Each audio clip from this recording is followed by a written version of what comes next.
Chapter 1. Hat.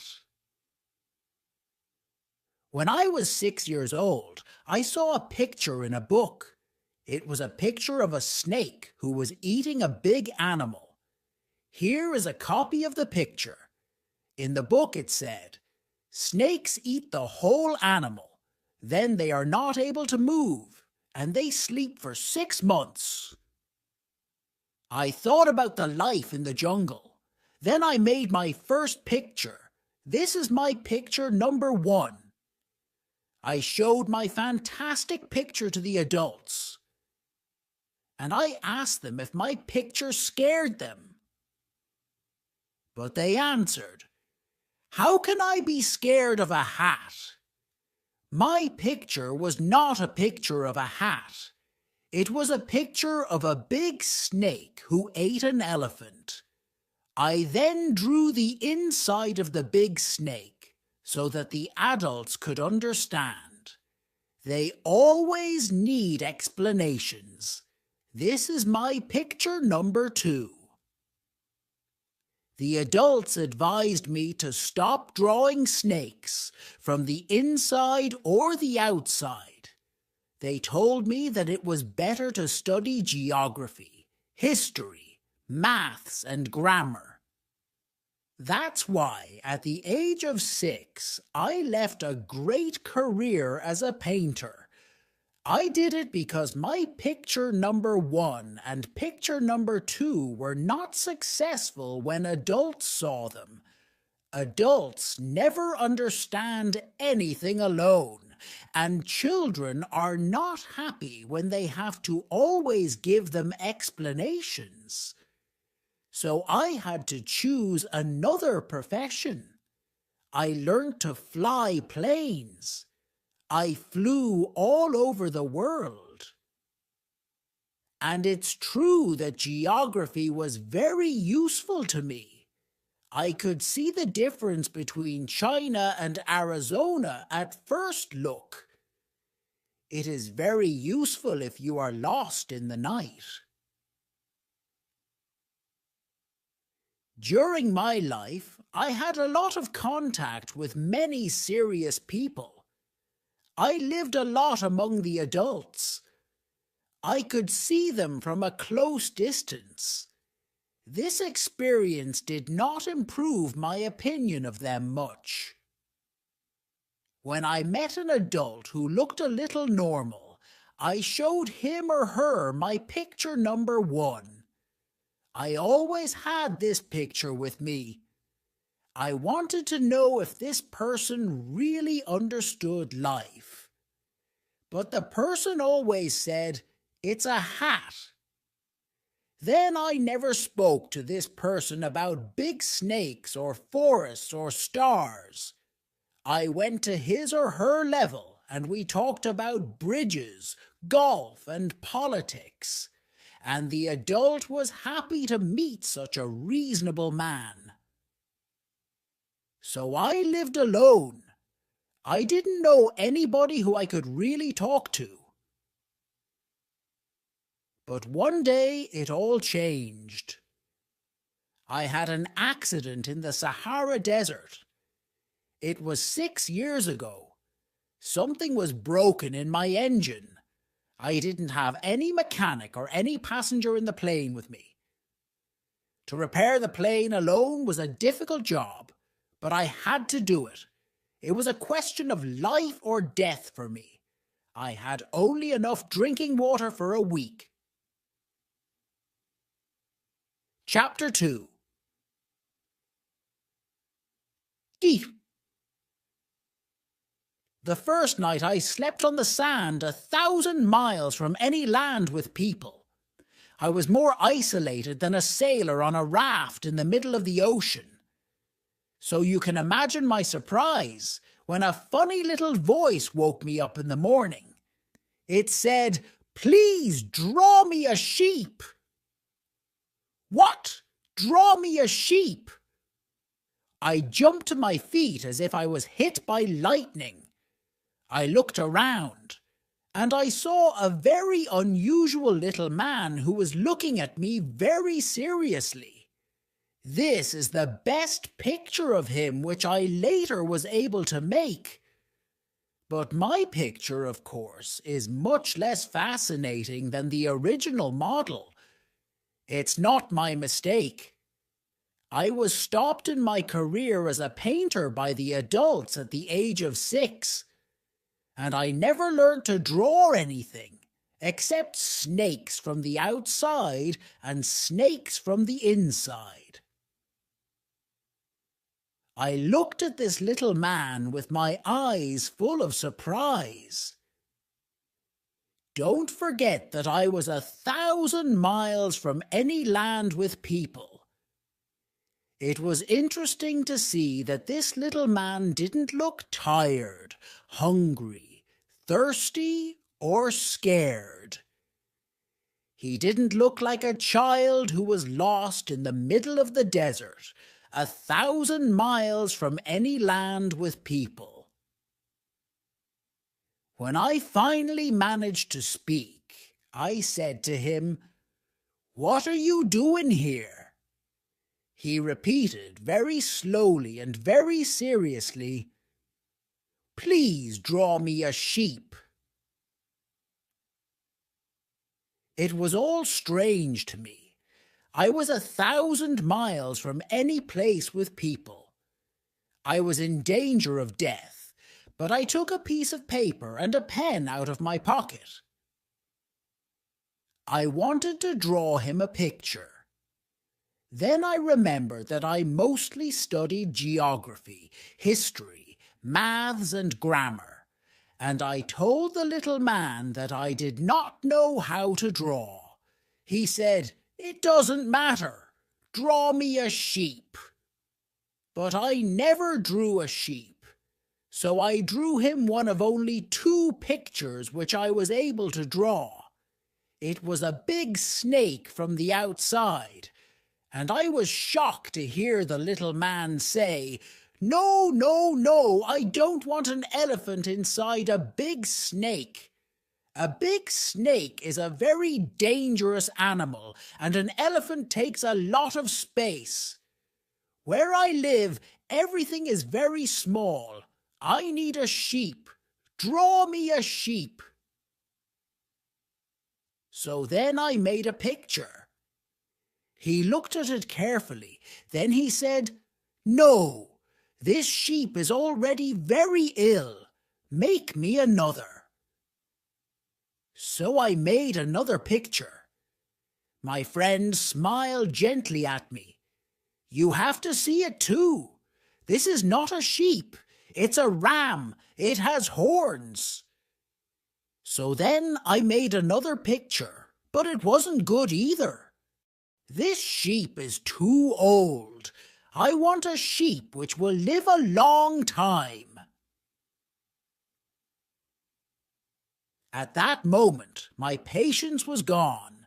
Because I was in a hurry to start repairing my engine, I quickly drew this picture, and I said, "That's a box. The sheep which you want is inside." I was very surprised when I saw the light in the face of the young man. "This is exactly how I wanted it. Do you think that the sheep will need a lot of grass?" "Why?" "Because where I live, everything is very small. I believe that there will be enough grass for it. I gave you a very small sheep." He looked closely at the picture. "It is not very small. Look, it is sleeping now." And this is how I met the little prince. Chapter 3.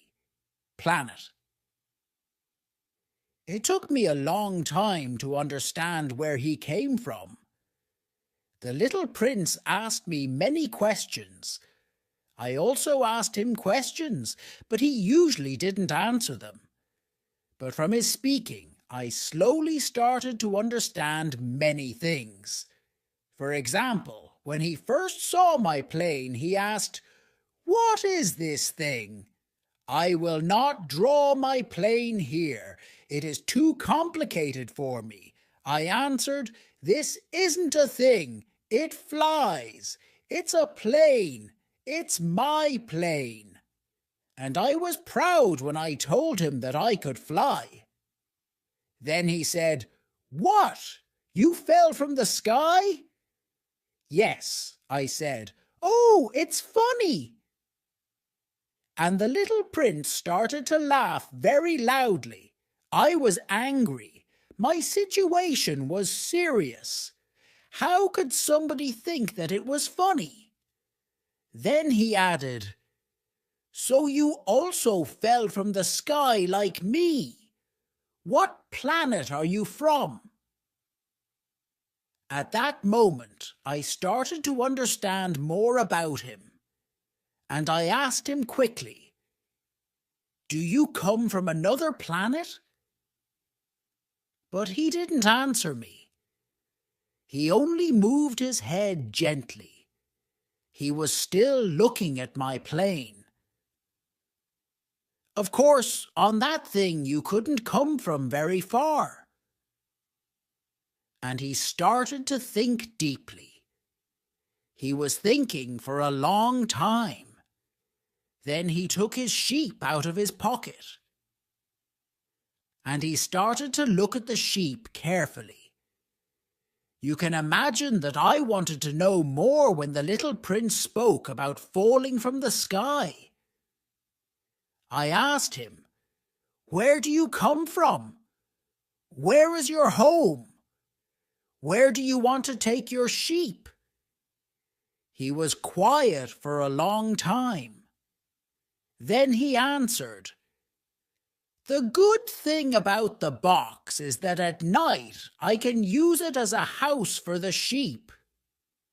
"Of course, and if you are good, I'll also give you a rope. Then you can tie the sheep during the day." But the little prince was shocked by this offer. "Tie the sheep! It is a funny idea. But if you don't tie the sheep, it will run away. It will be lost." My friend started to laugh loudly again. "But where do you think the sheep can go?" "Anywhere. Straight, left, right." Then the little prince said seriously, "The sheep can go away. It is okay. Where I live, everything is so small." He was a little sad. Then he added, "Where I live, nobody can go very far." So this way, I learnt a second very important thing. The planet of the little prince was very small. It was only a little bigger than a house. But it's true that it wasn't a big surprise. I knew very well that we don't only have planets like Earth, Jupiter, Mars, and Venus, which have names. There are also hundreds of other planets which are sometimes so small that it's difficult to see them through the telescope. When an astronomer discovers one of them, he doesn't give the planet a name, but only a number. He calls it, for example, asteroid 3251. Chapter 4. Asteroid. I believe that the planet from which the little prince came is asteroid B612. This asteroid was seen only once through the telescope. It was by a Turkish astronomer in 1909. He spoke about his discovery at the International Astronomical Congress. But nobody believed him because he was wearing Turkish clothes. Adults do such things. Fortunately for the reputation of asteroid B612, a Turkish leader made a law that people had to wear clothes like Europeans. The astronomer spoke about his discovery again in 1920. He was wearing very elegant clothes, and this time everybody accepted his discovery. I am telling you these details about asteroid B612, and I am telling you its number because adults like numbers. When you tell them that you have a new friend, they never ask you questions about important things. They never ask you, what is the sound of his voice? What games does he like? Does he collect butterflies? They ask, how old is he? How many brothers does he have? How much does he weigh? How much money does his father make? If they know these numbers, they think that they know this person. If you say to the adults, I saw a beautiful red house with beautiful flowers in the windows and birds on the roof, they can't imagine the house. You have to say to them, I saw a house that cost $100,000. Then they can say, it's a pretty house. So if you say to the adults, the little prince existed because he was nice, he laughed, and he wanted a sheep. If you want a sheep, it's clear that you exist. This information won't help them. They will shake their heads, and they will think that you live in a dream.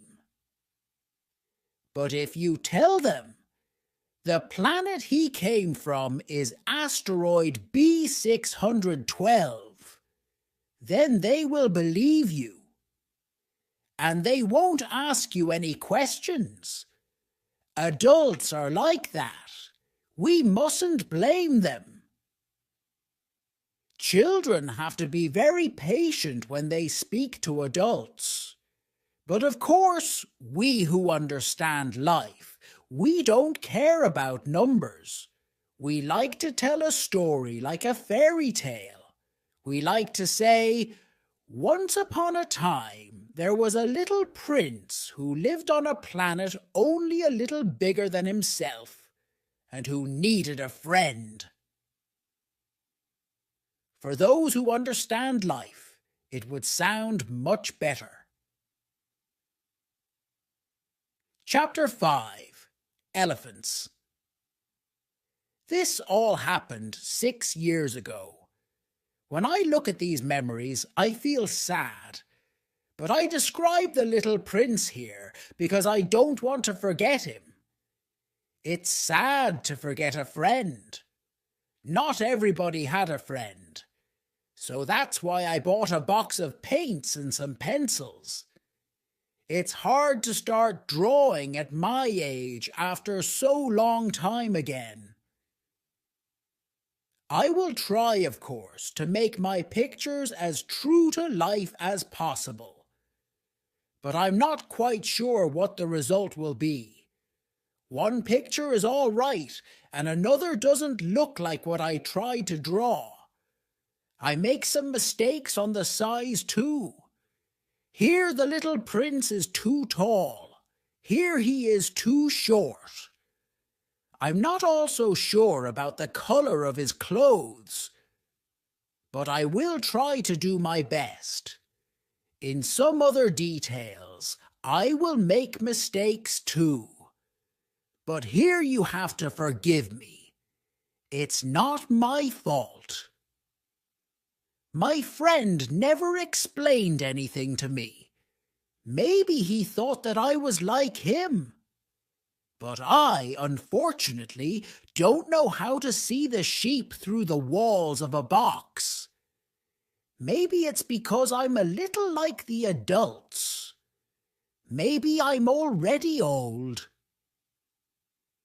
Every day I learned something about the little prince's planet. I learnt about his departure from it, about his journey. The information came very slowly, usually during moments when the little prince was thinking about his past. On the third day, I learnt about the problem with the baobabs. Baobabs are big trees. I learnt about the problem thanks to a question about the sheep that the little prince asked me. Is it true that sheep eat little bushes? Yes, that's true. Ah, that's good. I didn't understand why it was so important that sheep ate little bushes. But the little prince added, so they also eat baobabs? I told the little prince that baobabs aren't little bushes. The baobabs are right the opposite. They are trees as large as churches, and that even if he took 9 big elephants back to his planet, those elephants couldn't eat one single baobab. The idea of 9 elephants made the little prince laugh. They would have to stand on each other. But he said something clever. The baobabs, before they grow so big, they're very small at the beginning. That's right, I said. But why is it important that your sheep eats the little baobabs? He said, oh, come on, you know, as if we were talking about something clear and simple. And then I had to use my intelligence to solve the problem without any assistance. Chapter 6. Trees. So I thought that on the planet where the little prince lived, there were, as on all planets, good plants and bad plants. And there were also good seeds of good plants and bad seeds of bad plants. But we can't see seeds. They sleep deep in the ground until one of them wants to wake up. Then it begins to grow slowly to the sun. When it's very small, you don't know if it is a carrot seed or a rose seed. And you can let it grow as it wants. But if it is a bad plant, it is necessary to destroy the plant immediately when you can see it. And the truth was that there were some terrible seeds on the planet of the little prince. These were the seeds of baobabs. The ground of the planet was full of them. If you see a baobab too late, you will never be able to destroy it. It will go over the whole planet. Its roots will go right through it. And if the planet is too small, and if there are many baobabs, they will tear the planet to pieces. Chapter 7. Sun. Step by step, I started to understand the secrets of the little prince's life. For a long time, his only fun was watching beautiful sunsets. I learnt this new detail on the 4th day in the morning when he said to me, I really like sunsets. Let's go look at a sunset now. But we have to wait, I said. Wait? Wait for what? Wait until the sun goes down. At first he looked very surprised. Then he laughed, and he said to me, I'm always thinking that I'm at home. Everybody knows this. When it's noon in the United States, the sun is going down in France. If you could fly to France in 1 minute, you could watch the sunset. But on the Little Prince's planet, you only needed to pull your chair a few steps, and you could watch the sun going down whenever you wished. One day I saw the sunset 43 times, said the little prince, and he added, when you are very sad, sunsets are wonderful.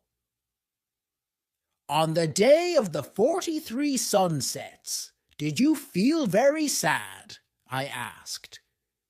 But the little prince didn't answer. On the 5th day, again thanks to the sheep, another secret of the little prince's life was shown to me. He asked me, if a sheep eats little bushes, does it eat flowers too?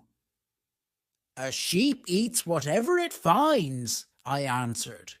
Even flowers that have thorns. Yes, even flowers that have thorns. I don't understand it. Why does the flower have thorns if a sheep can eat it? I didn't know. At that moment, I was very busy. I needed to repair my engine. I was quite worried because my situation began to be very serious. I had so little water that I had to fear the worst. Why does the flower have thorns? The little prince always wanted an answer to his question.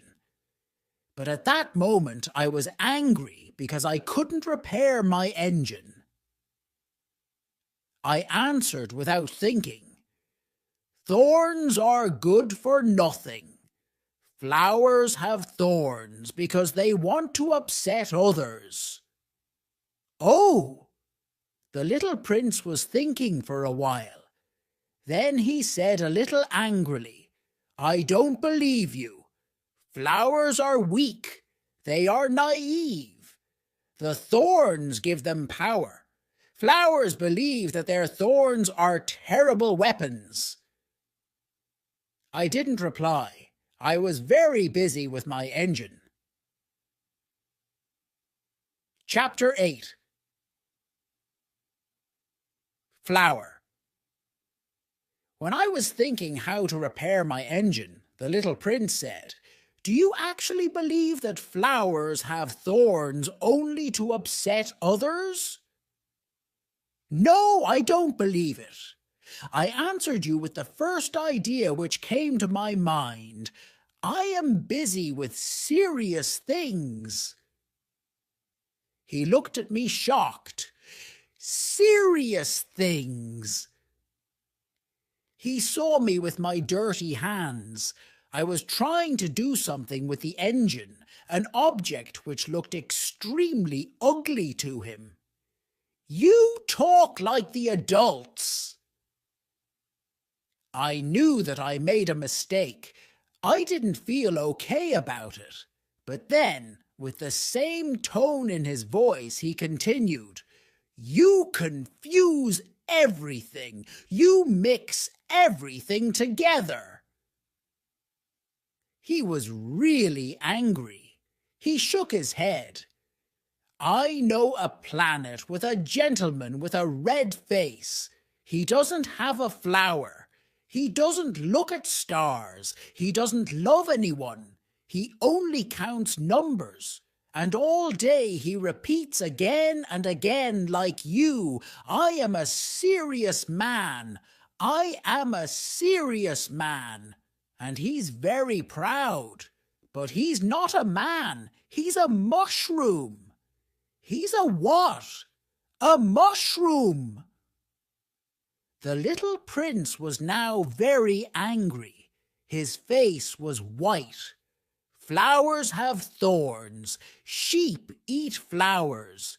And you think that it's not good to try to understand why flowers have thorns. There is a war between the sheep and the flowers. And you think that it's not important? You think that it's not more important than the counting of the gentleman with a red face? And if I know a flower which is the only flower in the world, which exists nowhere, only on my planet, a flower which a little sheep can eat easily, you think that this is not important? His face was now red, and he continued, "If somebody loves a flower which is the only flower among all the millions and millions of stars, that's enough for this person to be happy when he looks at the stars, and he says to himself, 'My flower is somewhere up there.' But if the sheep eats the flower, then for him it's as if all the stars stopped shining. And you think that it's not important?" He couldn't say another word. He started to cry. The night came. I left my tools on the ground. How important could my tools, my engine, my death be now? On one star, on one planet, on my planet, the Earth, there was a little prince who needed my attention. I took him in my arms. I held him gently. I said to him, "The flower which you love is not in danger. I will draw you something to protect your flower. I will draw you a fence. You can put the fence around you, flower. I will—" I didn't know what to say to him. I felt uncomfortable. I didn't know how to talk to him, how to be his friend again. It's so mysterious, the moment when somebody cries. Chapter 9. Glass. I soon learnt more about the flower. On the little prince's planet, the flowers were always very simple. They were small and they didn't disturb anyone. They grew in the grass in the morning and they were gone in the evening. But it all changed one day. There was a different seed. It came from some place which nobody knew. Soon a new flower started to grow. First, she was very small. The little prince watched her very carefully. The flower wasn't like other flowers on his planet. The flower could be a new kind of baobab. But she soon stopped growing, and she began to prepare for opening.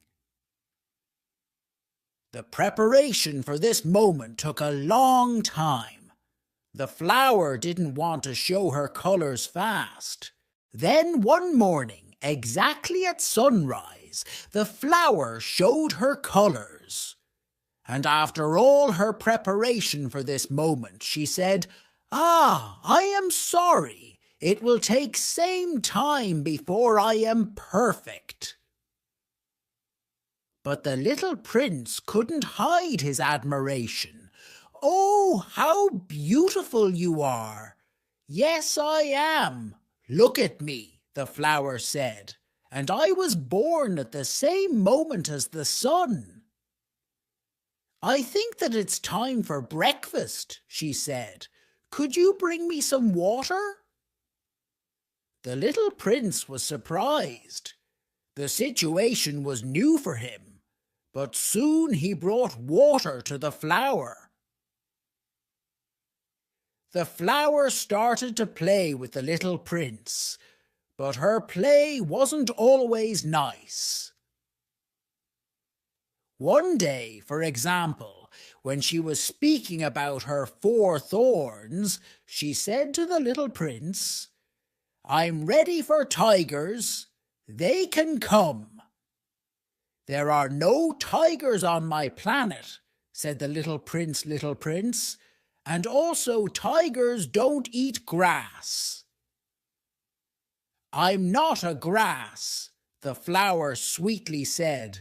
I'm not scared of tigers, but I'm scared of wind. Do you have something to protect me from wind? To be scared of wind isn't good for a plant, said the little prince, and he added to himself, this flower is very complicated. At night I want to be under glass. It's very cold here where you live. It's quite uncomfortable. I come for a place where... But she stopped talking at this moment. She came here as a seed. She knew nothing about other worlds. She was embarrassed because the little prince could see that she was ready to lie to him. She quickly coughed 2 or 3 times. She wanted to show the little prince that she was cold and that he forgot about her. The glass. I wanted to look for it, but you were speaking to me, said the little prince. Then the flower started to cough a little more. She wanted to show him how bad he was. So the little prince, even if he had a lot of love in his heart, soon stopped believing her. The way which somebody was speaking to him was very important to him. Chapter 10. Volcanoes. It wasn't right to listen to her, the little prince told me one day. You must never listen to flowers. You must look at them and smell them. My flower made my planet beautiful. She smelled so good, but I didn't know how to enjoy it. The story about the tigers made me so angry, but it wasn't right to take it so seriously. What was right was to love the flower for her beauty and smell. But I wasn't able to do it. He then continued, at that time I didn't understand anything. I listened to her words, but I didn't see her actions. She made my planet more beautiful. It wasn't correct to leave her. I didn't see the love that was behind her little tricks. Flowers are so complicated. But I was too young to know how to love her. I believe that for his departure from the planet, the little prince used the migration of wild birds. On the morning of his departure, he put his planet in perfect order. He carefully cleaned his active volcanoes. There were 2 active volcanoes on his planet, and they were very good for warming his breakfast in the morning. He also had 1 volcano which wasn't active, but as he said, you never know. So he cleaned this volcano too. If they are correctly cleaned, there are no eruptions. Of course, on our Earth, we are very small to clean our volcanoes. That's why they're causing us a lot of trouble. The little prince also pulled a little sadly the last little baobabs. He thought that this was his last day on his planet. He didn't plan to come back. He gave water to his flower 1 last time, then he put her under glass. At that moment, he felt that he was very close to tears. Goodbye, he said to the flower, but she didn't answer him. Goodbye, he repeated. The flower coughed, but it wasn't because she had a cold. "I was stupid," she said at last. "I want to apologize. Try to be happy." He was surprised that she didn't complain. He stood there quite confused. He was holding the glass in his hand. He didn't understand this calm kindness. "Of course I love you," the flower told him. "It was my mistake that you didn't feel it. It doesn't matter. But you were also as studded as I was. Try to be happy. Put that glass down. I don't need it." "But the wind!" "The wind isn't that bad. The night air will do me good. I am a flower." "But the animals?" "I have to be able to survive 2 or 3 caterpillars if I want to see the butterflies. I think that they are very beautiful. If there are no butterflies here, who will visit me? You will be far away. And I am not afraid of big animals. I have my thorns."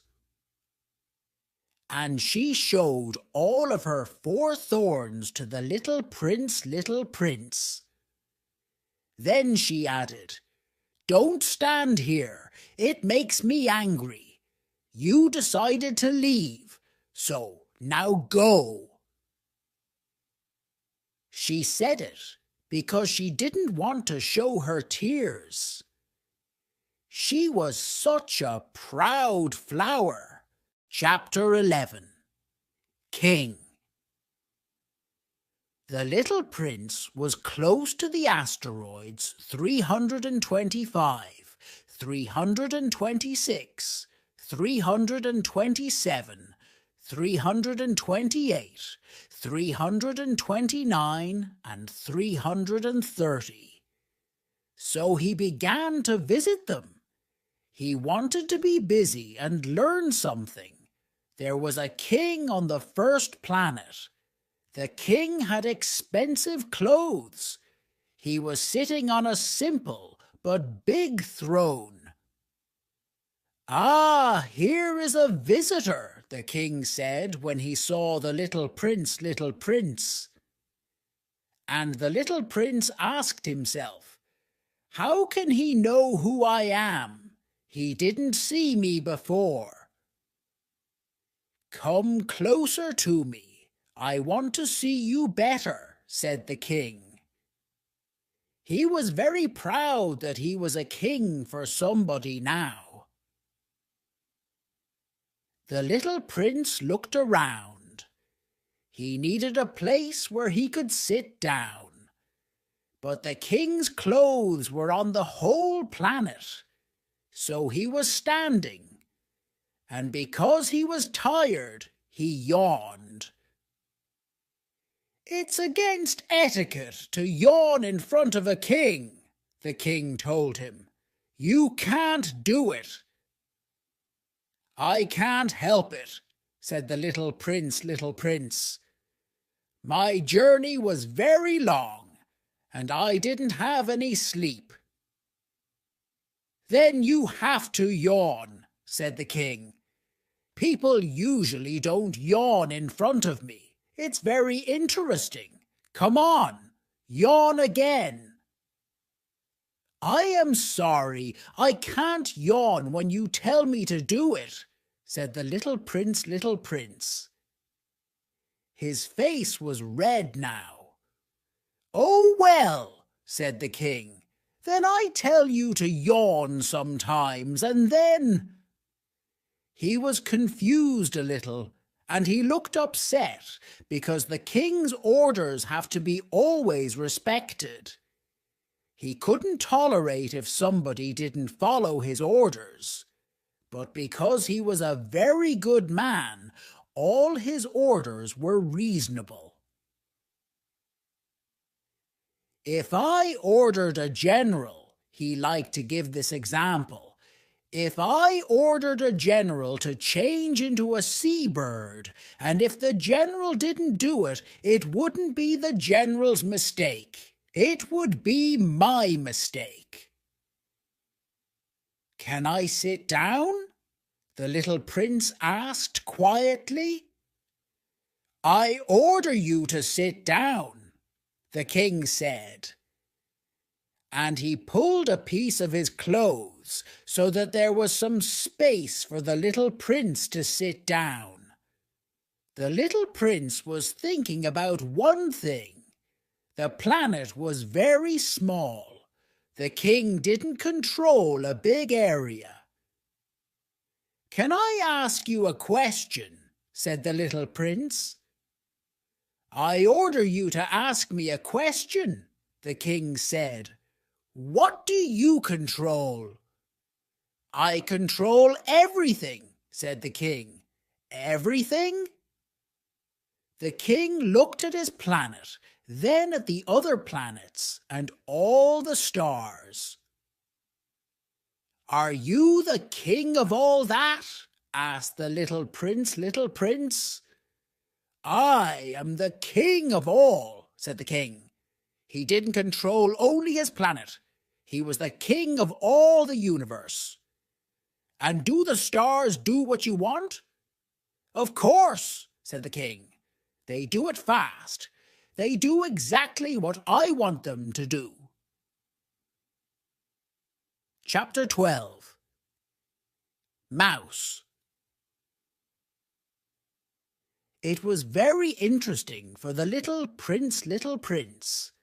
With such power, he could watch the sunset not 44 times, but 72, or even 100, or even 200 times on the same day. And he could still sit in one place. At that moment he remembered his little planet which he left, and he felt a little sad. That's why he asked the king for something. I would like to see a sunset. Please can you order the sun to go down? If I ordered a general to fly from one flower to another like a butterfly, or to write a book, or to change into a seabird, and if the general didn't do it, whose mistake was it? Asked the king. The general's or my mistake? Your mistake, said the little prince. Exactly. We must ask from others what others can do, the king continued. The control has to be reasonable. If you order your people to jump into the sea, they will start a revolution. I have the right to control because my orders are reasonable. And my sunset? Said the little prince, who never forgot a question when he asked it. You will have your sunset. I will order it, but I have my rules. I will wait until the conditions are right. When will it be? Asked the little prince. Well, said the king. Then he took a large calendar. It will be this evening at about 20 minutes to 8. And you will see that everything happens as I order. The little prince yawned. He was sad that the conditions weren't right for his sunset. Then he started to be a little bored. I have nothing to do here, he said to the king. I will continue on my journey. Don't go, said the king, because he was happy that he was a king for somebody now. Don't leave. I will make you my minister. Minister of what? Minister of Justice. But there is nobody here who I can judge. You never know, said the king. Maybe there is somebody in my kingdom who we didn't see.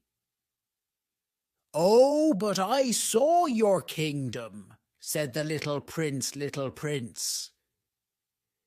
He looked once more around the whole planet. There is nobody else on the planet. Then you will judge yourself, said the king. It's very difficult. It's much more difficult to judge yourself than to judge other people. If you can judge yourself well, it's because you are really a clever man. But I can judge myself anywhere, said the little prince. I don't need to live here.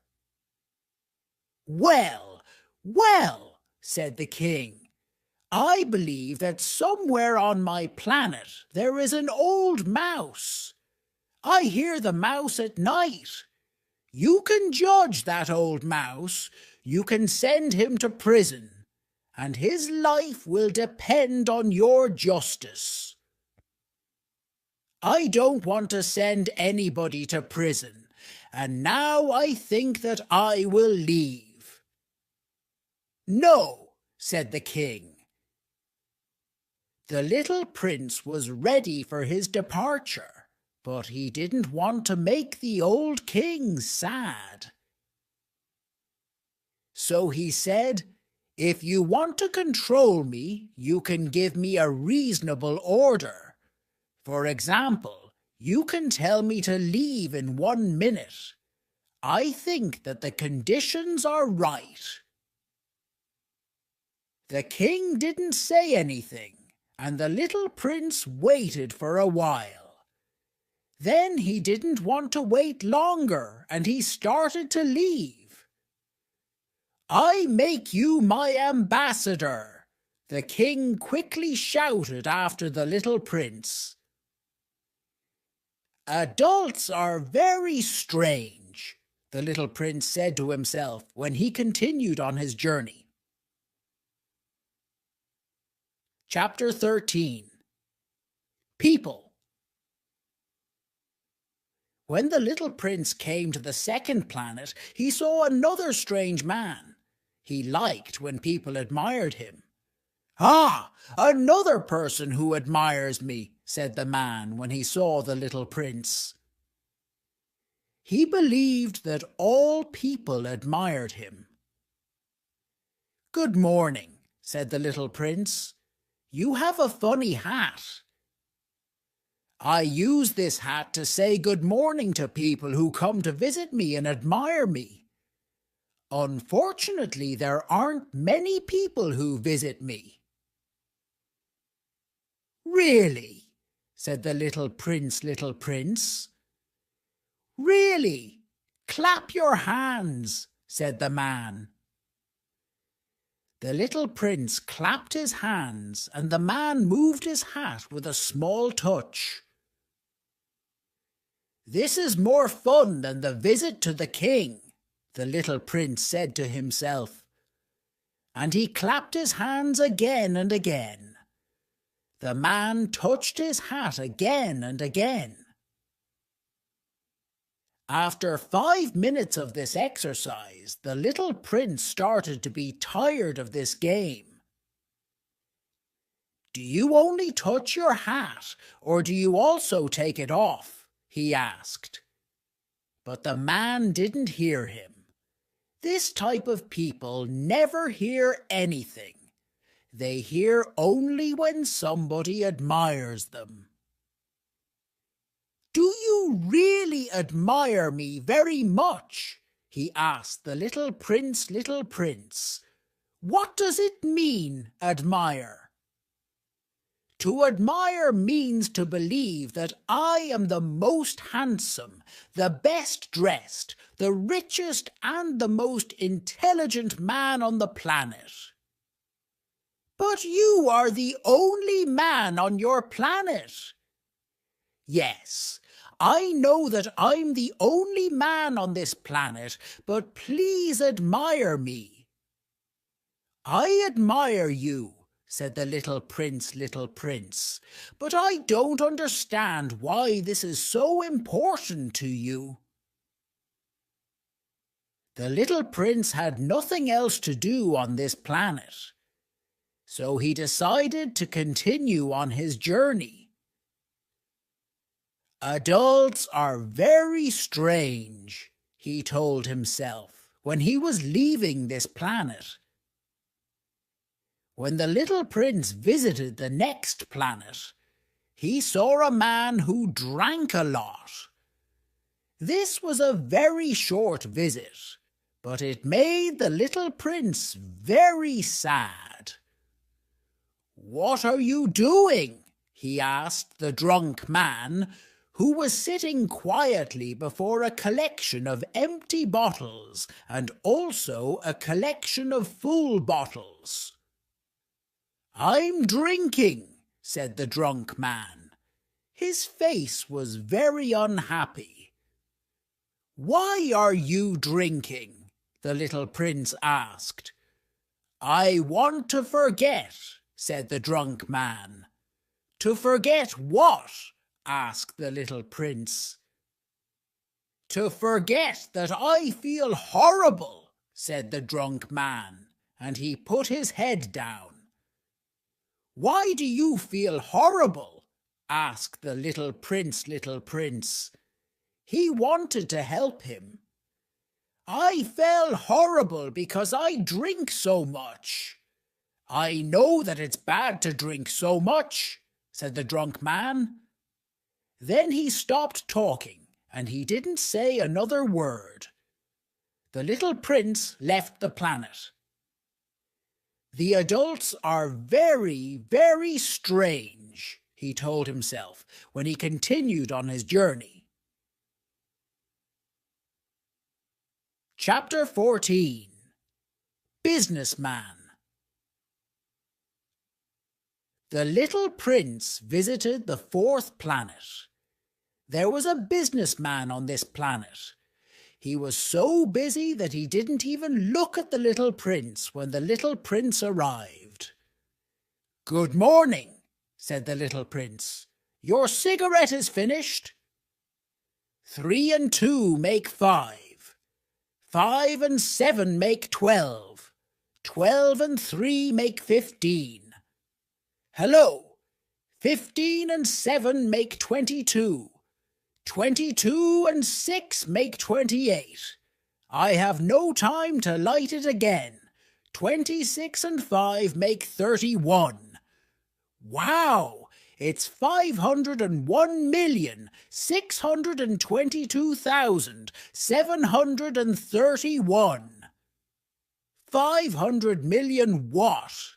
Asked the little prince. Eh? Are you still there? 501 million. I don't remember. I have so much work to do. I am a serious man. I don't want to lose my time with unimportant things. 2 and 5 make 7. 500 million what? Repeated the little prince, who never in his life let go a question when he asked it. The businessman looked at him. For the 54 years, I was disturbed only 3 times. The first time it was 22 years ago, by a bird which fell on my desk. The bird made a terrible noise, and I made 4 mistakes in my calculation. The second time, 11 years ago, I was disturbed by rheumatism. I don't have enough exercise. I have no time for such unproductive activity. I'm a serious man. The third time is now. Where was I? 501 million. Million what? The businessman understood that if he wanted to have peace, he had to answer this question. Millions of those little things which you sometimes see in the sky. Flies? No, not flies. Bees? Oh, no, the little golden things. Lazy people like them because they can dream when they look at them. But I am a serious man. I have no time to dream. Ah, stars? Yes, the stars. And what do you do with 500 million stars? 501,622,731. I am a serious person. I need exact numbers. And what do you do with those stars? What do I do with them? Yes, nothing. I own them. You own the stars? Yes. But I already saw a king who... Kings don't own. They control. It's very different. And why is it good to own stars? When I own stars, I am rich. And why is it good to be rich? When I'm rich, then I can buy more stars if somebody discovers them. But how can you own the stars? It's simple. Who owns them? Asked the businessman, who was already quite angry. I don't know. Nobody. Then I own them because I was the first person to think of it. That's enough? Of course. When you find a diamond, it's yours. When you discover an island, it's yours. When you have a new idea, you patent it, and it's yours. Now I own the stars because I was the first who thought of it. That's true, said the little prince. And what do you do with them? I look at them. I count them and count them again, said the businessman. It's difficult, but I'm a serious man. The little prince wanted to know more. If I own a scarf, I can put it around my neck and take it with me. If I own a flower, I can pick it and take it with me. But you can't pick the stars. No, but I can keep them in the bank. How can you do that? It's easy. I write the number of my stars on a little paper. And then I put the paper to the bank. And that's all? That's enough, said the businessman. It's funny, thought the little prince, but it's not very serious. The little prince had very different ideas about serious things. I own a flower, he continued.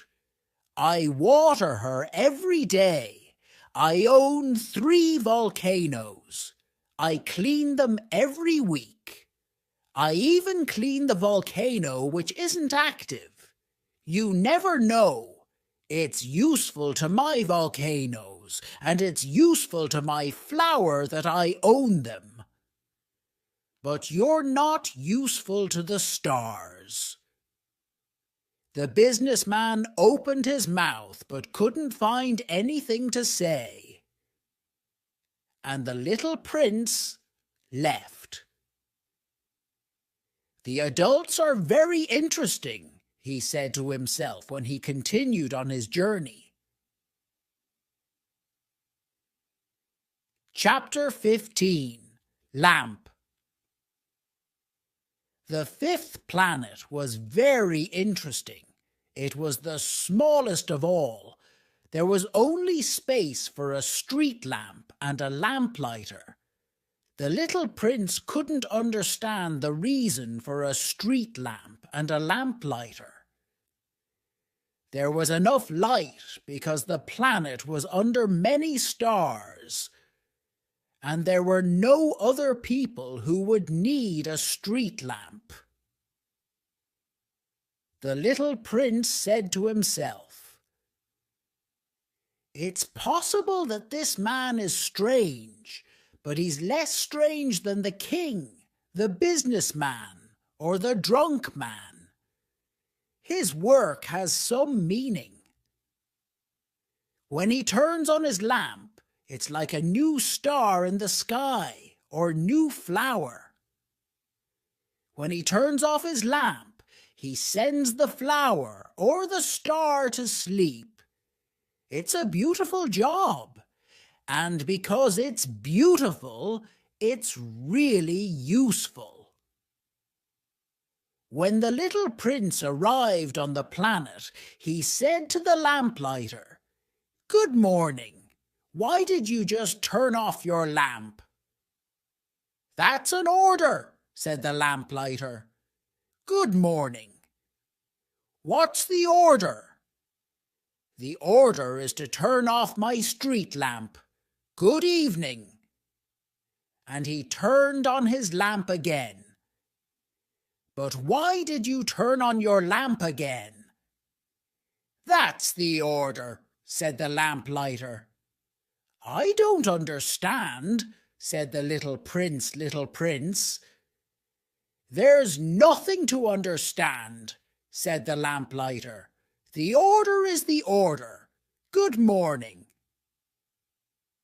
And he turned off his lamp. Then he said, "It's a terrible job. It was good in the past. I turned off the lamp in the morning, and in the evening I turned it on again. I had all the day for myself, and at night I could sleep. And is the order different now?" "The order is the same," said the lamplighter. "That's the problem. Year by year, the planet is turning faster and faster, and the order is still the same. Now the planet turns around every minute, and I have no time to sleep. I turn on and turn off my lamp every minute. It's funny. Your day is only 1 minute long." "It's not funny," said the lamplighter. "Our conversation is already 1 month long." "A month?" "Yes, 30 minutes, 30 days. Good evening." And he turned on his lamp again. The little prince watched him, and he liked more and more this lamplighter who followed the order. He wanted to help his new friend. "I can show you how you can stop your work when you want." "I always want to stop my work," said the lamplighter. The little prince continued, "Your planet is so small that you can walk around it in 3 long steps. You only have to walk more slowly, and you will always be in the sun. When you want to stop your work, just walk, and you never have to work again." "How can this help me?" said the lamplighter. "The one thing which I love in life is to sleep."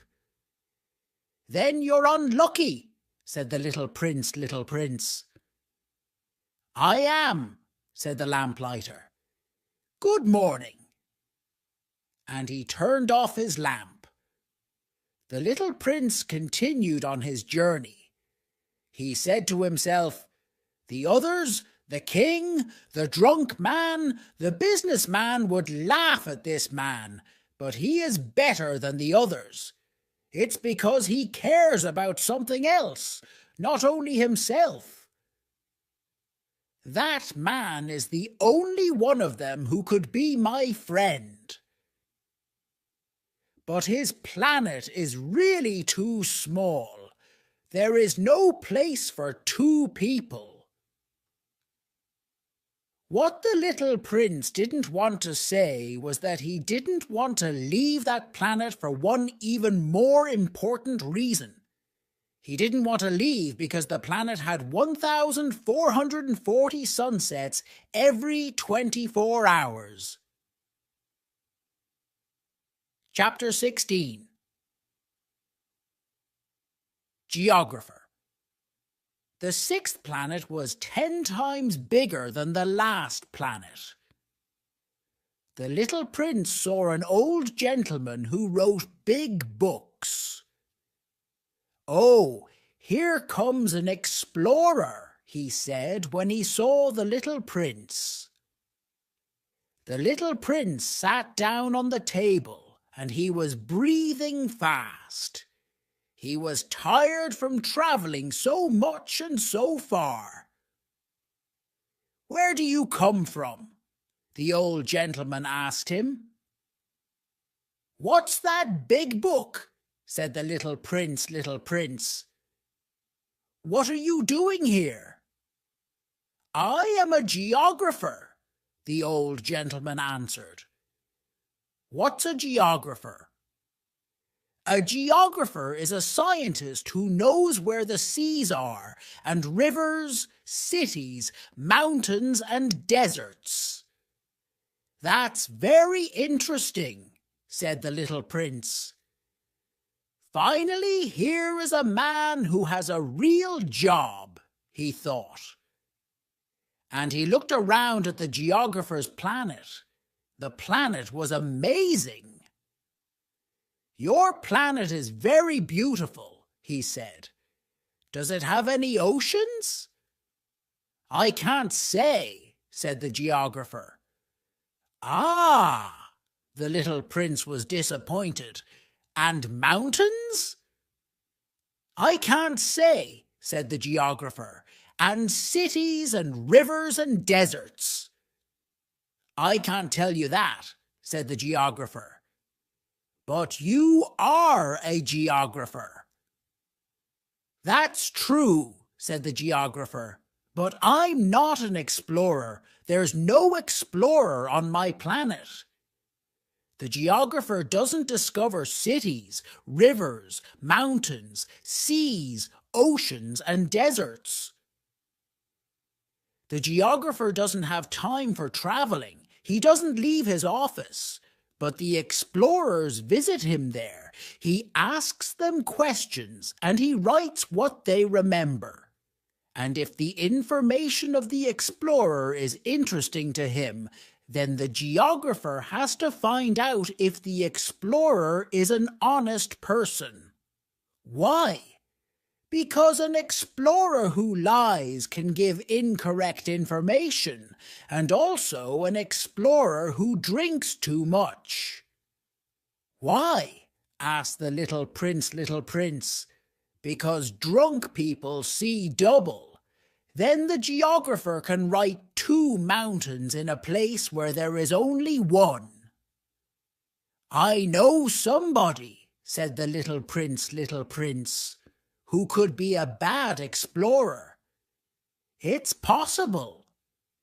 So when the explorer is an honest person, then I have to check if his discovery is correct.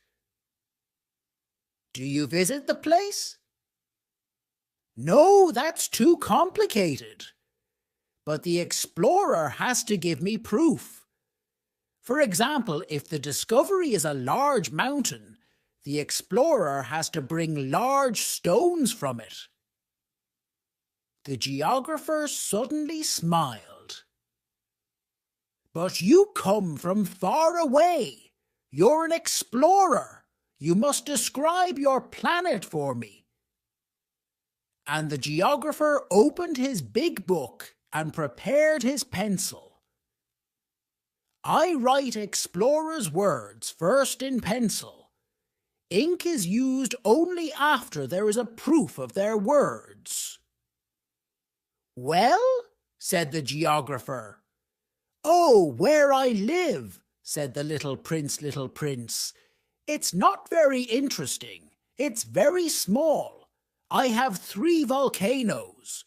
2 volcanoes are active, and 1 volcano isn't active. But you never know. You never know, said the geographer. I also have a flower. We don't record flowers, said the geographer. Why not? The flower is the most beautiful thing on my planet. Because flowers don't live very long. In geography, we have very exact books. They are almost always true. A mountain usually doesn't change its position. An ocean usually doesn't lose its water. We write about things which are here for a long time. But volcanoes which aren't active can be active again, said the little prince, little prince. If volcanoes are active or not, it is the same for us, said the geographer.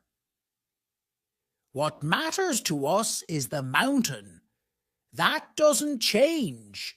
Your flower is different. It can disappear soon. My flower can disappear soon? Of course. My flower can disappear soon, thought the little prince, and she has only 4 thorns to defend herself against the world, and I left her alone. That was the first time when he regretted leaving his planet. But he took his courage again.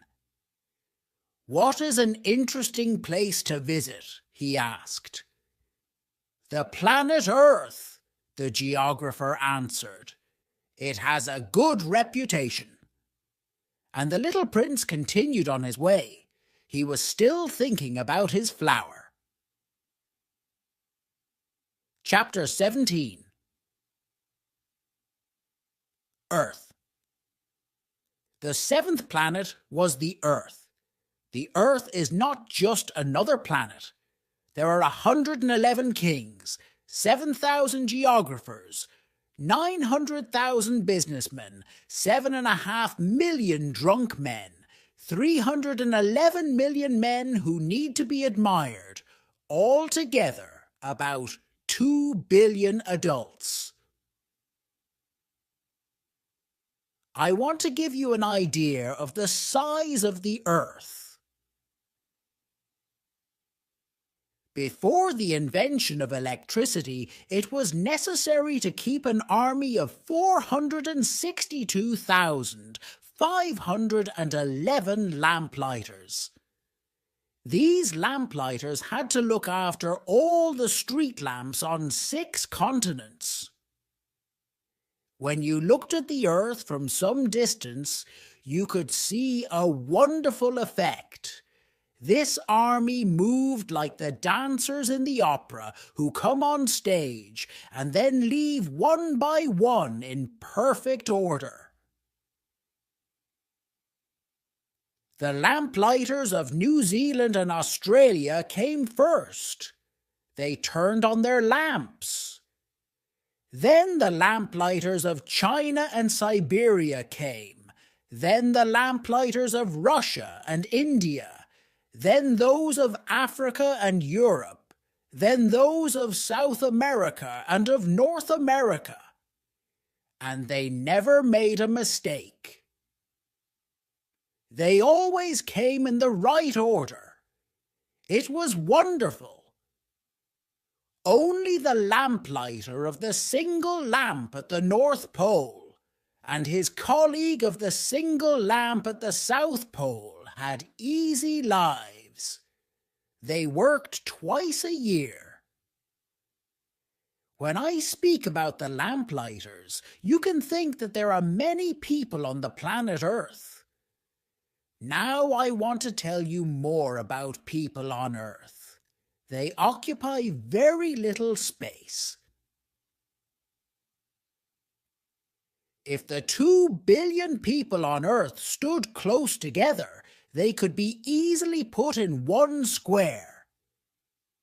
The square would be 20 miles long and 20 miles wide. You could put all people on a small Pacific island. Of course, adults will not believe you. They think that they occupy a lot of space. They think that they are as important as the baobabs. You can tell them to make their own calculation. They love numbers and they will enjoy it. But don't waste your time on this extra work. It's not necessary. Trust me.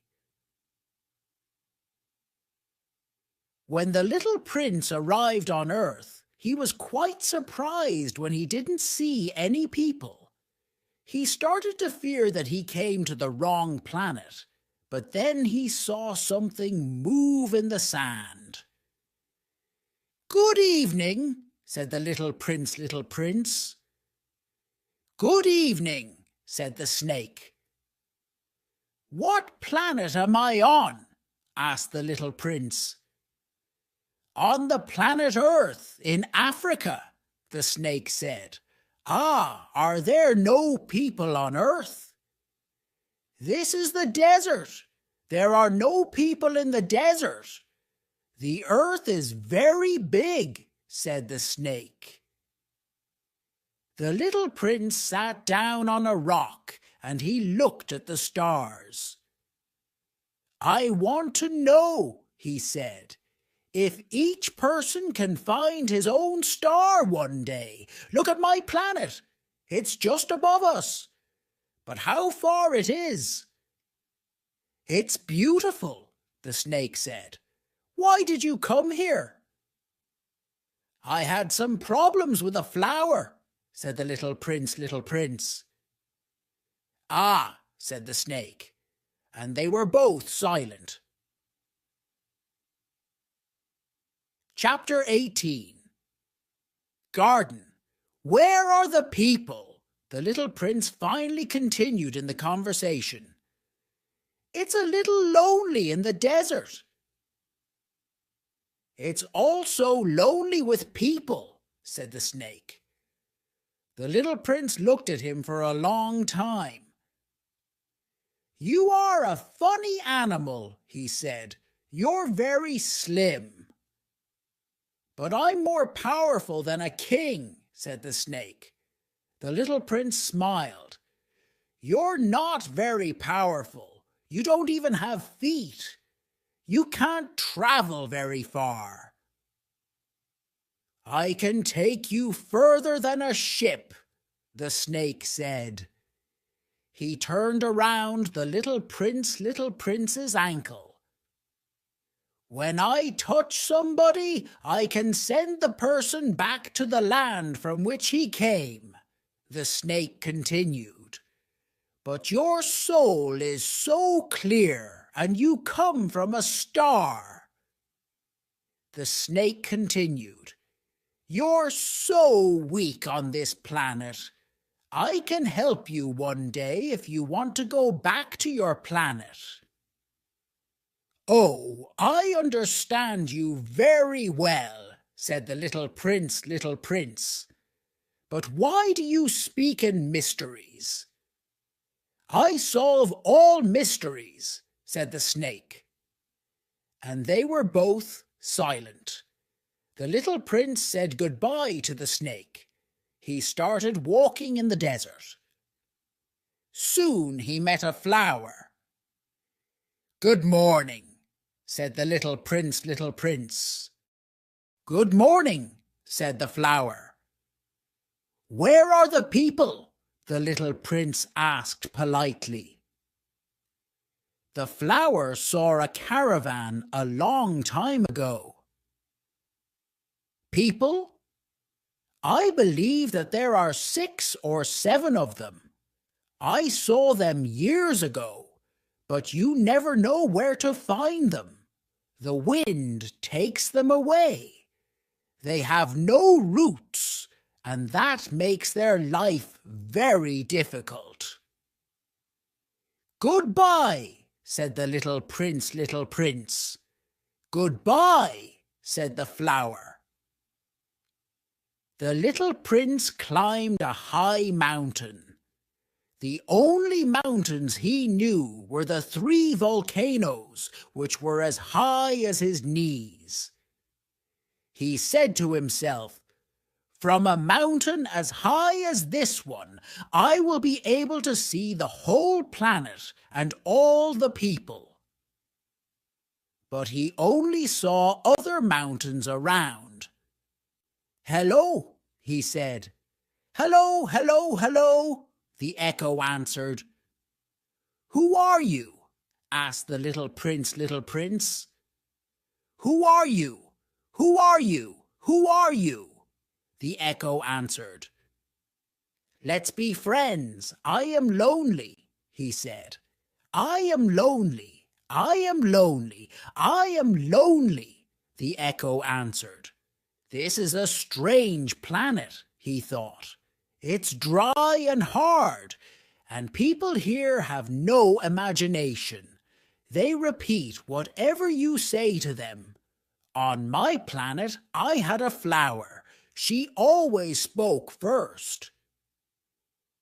The little prince was walking for a long time through sand and rocks, and then he finally discovered a road. And all roads lead to people. "Good morning," he said. He was standing before a garden full of roses. "Good morning," said the roses. The little prince was looking at them carefully. They all looked like his flower. He was surprised. "Who are you?" he asked. "We are roses," the roses said. "Ah," said the little prince. And he felt very unhappy. His flower told him that she was the only flower of her kind in the whole universe. And here were 5,000 of them, all the same, in only one garden. "I thought I was rich because I had this one special flower, but actually I had only a normal rose. So I have a normal rose and 3 volcanoes which are as high as my knees. It isn't much. I think that I'm not a very great prince," he thought. And he was lying in the grass, and he was very sad. Chapter 19. Fox. Then the fox came. "Good morning," said the fox. "Good morning," the little prince said politely. "Who are you? You're very pretty." "I'm a fox," said the fox. "Play with me," the little prince said. "I'm very sad." "I can't play with you. I'm wild," the fox said. "Ah, I'm sorry," said the little prince. But after some thought, he added, "What does wild mean?" "You're not from here," said the fox. "What are you looking for?" "I'm looking for people," said the little prince. "What does wild mean?" "People," said the fox, "have guns and they hunt. It's a problem for me. They also have chickens. That's the only interesting thing about them. Are you looking for chickens?" "No," said the little prince. "I'm looking for friends. What does wild mean?" "It means that I'm not connected to you and you're not connected to me." "You're not connected to me." "That's correct," the fox said. "For me, you're only a little boy, like 100,000 other little boys. And I don't need you, and you don't need me. For you, I'm only a fox like 100,000 other foxes. But if I'm not wild for you, we will need each other. You will be the only boy in the world for me. I will be the only fox in the world for you." I'm beginning to understand, the little prince said. There's a flower. I think that she isn't wild for me. It's possible, said the fox. On Earth we can see many different things. Oh, my flower is not on Earth, the little prince said. The fox was very interested. On another planet? Yes.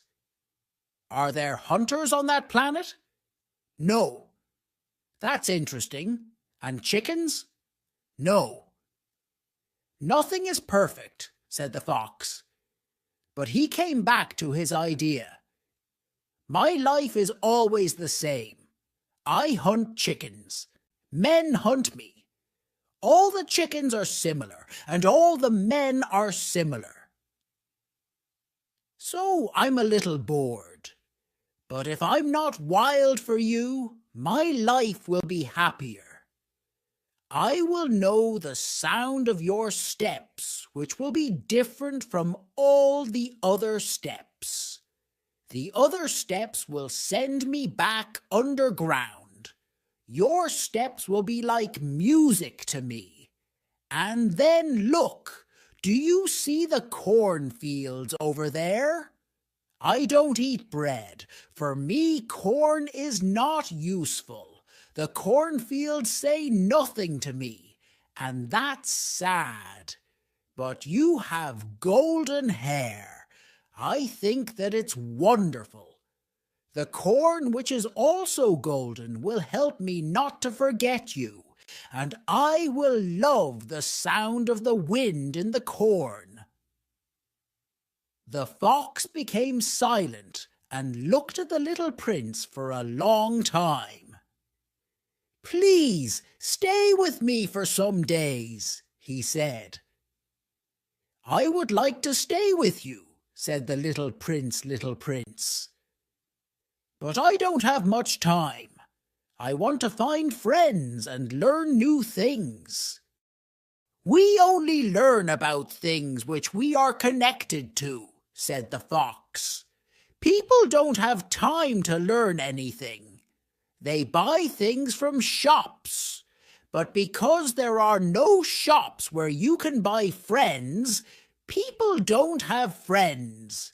If you want a friend, be connected to me.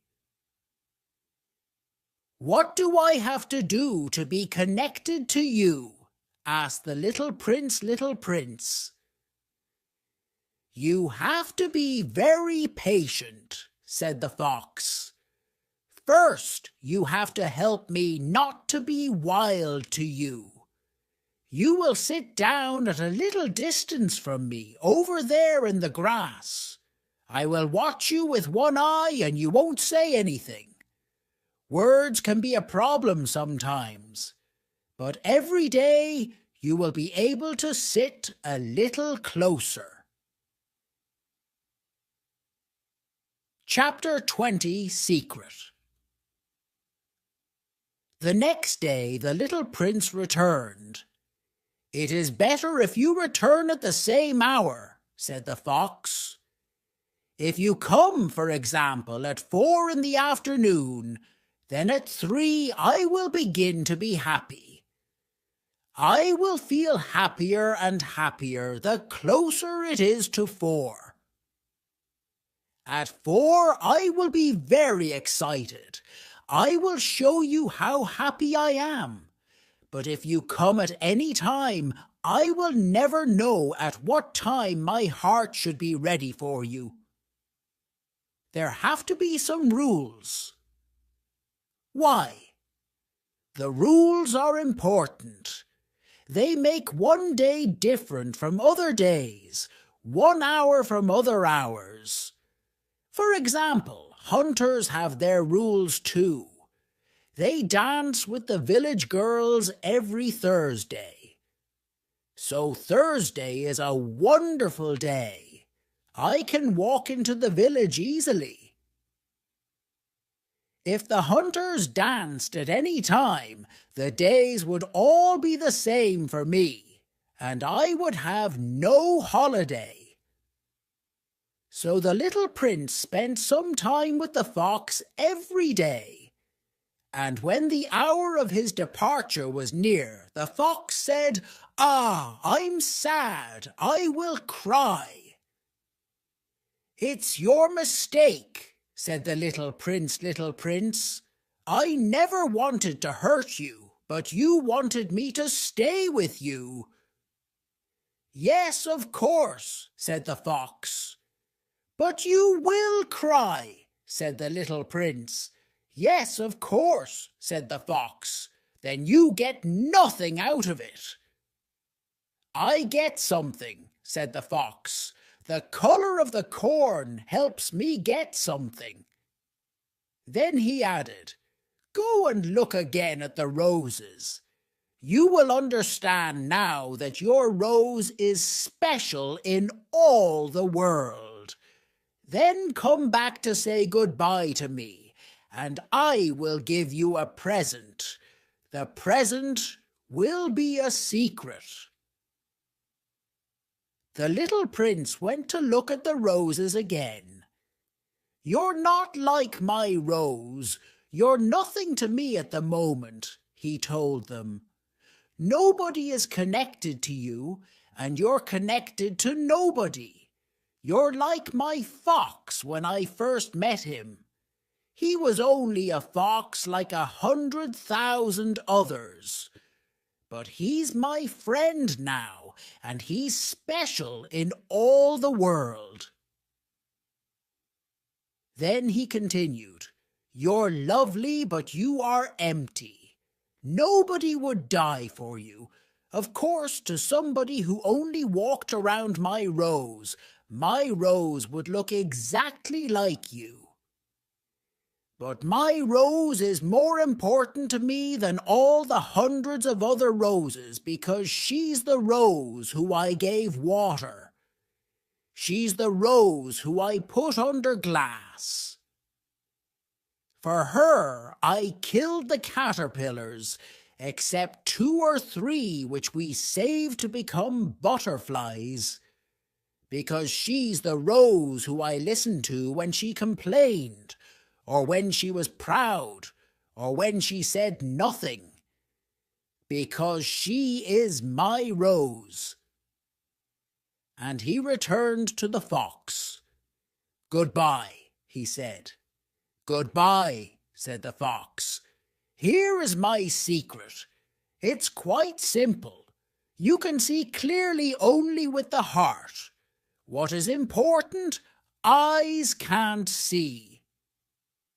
"What is important, eyes can't see," repeated the little prince. He wanted to remember this secret. It's the time which you spent with your rose which makes your rose so important. "It's the time which I spent with my rose," said the little prince. "People forgot this truth," said the fox, "but you mustn't forget it. You are responsible forever for something what you're connected to. You're responsible for your rose." "I'm responsible for my rose," the little prince repeated. Chapter 21. Trains. "Good morning," said the little prince. "Good morning," said the man who worked at the railway station. "What do you do here?" the little prince asked. "I change the direction of the trains," said the man. "I send some trains to the right, some trains to the left." And at that moment, an express train shook the man cabin when it passed it at high speed. "They are in a great hurry," said the little prince. "What are they looking for?" "Nobody knows that," said the man. And a second express train passed them in the opposite direction. "Are they coming back already?" asked the little prince. They're not the same, said the man. These are different people. They're coming back. They weren't satisfied where they were? People are never satisfied where they are, said the man. And a third express train passed them. Do they want to catch the first travellers? Asked the little prince. They don't want to catch anybody, said the man. They're sleeping, or they're looking outside the windows. Only the children are pressing their noses against the windows. Only the children know what they are looking for, said the little prince. They use their time to play with toys, and the toys become very important to them. And if anybody takes the toys away from them, they cry. They're lucky, the man said. The little prince continued on his journey. Good morning, said the little prince when he met a businessman. Good morning, said the businessman. He was a businessman who sold pills which helped you when you were thirsty. If you swallowed one pill a week, you wouldn't feel any need to drink. Why are you selling these pills? Asked the little prince. Because they save a lot of time, said the businessman. Experts calculated that these pills can save 53 minutes a week. And what do you do with those 53 minutes? Whatever you like. If I had extra 53 minutes, the little prince said to himself, I would walk very slowly to a fountain